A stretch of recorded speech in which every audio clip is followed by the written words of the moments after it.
അസ്സലാമു അലൈക്കും വറഹ്മത്തുള്ളാഹി.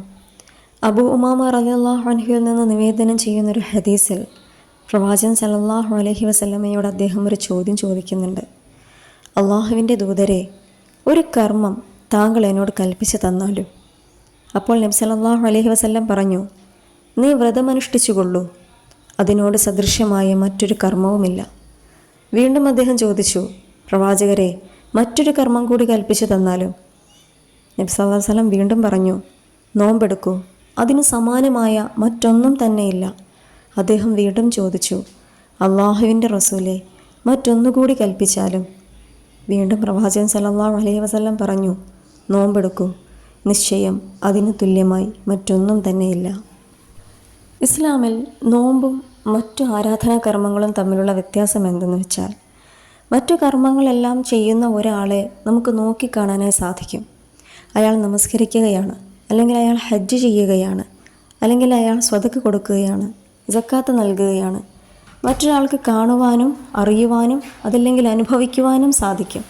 പക്ഷേ നോമ്പെടുക്കുന്ന ഒരാളെ സംബന്ധിച്ചിടത്തോളം ഒരിക്കലും അയാളെ തിരിച്ചറിയാൻ സാധിക്കില്ല.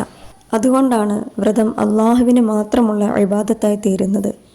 നബി സല്ലല്ലാഹു അലൈഹി വസല്ലം പറഞ്ഞു, അള്ളാഹു അരുൾ ചെയ്തിരിക്കുന്നു, നോമ്പ് എനിക്കുള്ളതാണ്, അതിന് പ്രതിഫലം നൽകുന്നത് ഞാനാണ്. മറ്റൊരു കർമ്മം കൂടി കൽപ്പിക്കുക എന്നാവശ്യപ്പെടുന്ന അനുചരനോട് നോമ്പിനെക്കുറിച്ച് മാത്രം നബി സല്ലല്ലാഹു അലൈഹി വസല്ലം ആവർത്തിച്ചു പറഞ്ഞു. ഇതേ ആശയം മറ്റൊരിക്കൽ പ്രവാചകൻ സല്ലല്ലാഹു അലൈഹി വസല്ലം വ്യക്തമാക്കുന്നത് ഇങ്ങനെയാണ്: എല്ലാത്തിനും അതിലേക്ക് കടക്കാൻ ഒരു കവാടമുണ്ടായിരിക്കും. ഇബാദത്തുകളുടെ കവാടം വ്രതമാണ്, നോമ്പാണ്.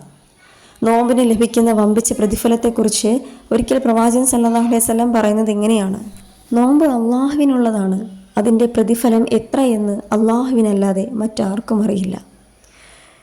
ആദ്യം ഉദ്ധരിച്ച ഹദീസിനെ കുറിച്ച് ഇമാം ഇബ്നു ഹിബ്ബാൻ അദ്ദേഹത്തിൻ്റെ നിവേദനത്തിൽ പറയുന്നൊരു കാര്യം കൂടിയുണ്ട്. അബൂ ഉമൈമ റളിയല്ലാഹു അൻഹു പിന്നീട് നോമ്പെടുക്കുന്നത് പതിവാക്കുകയുണ്ടായി. പകൽ നേരങ്ങളിൽ അദ്ദേഹത്തിൻ്റെ വീട്ടിൽ തീ പുകയാറുണ്ടായിരുന്നില്ല, വല്ല അതിഥികളും വന്നാലല്ലാതെ.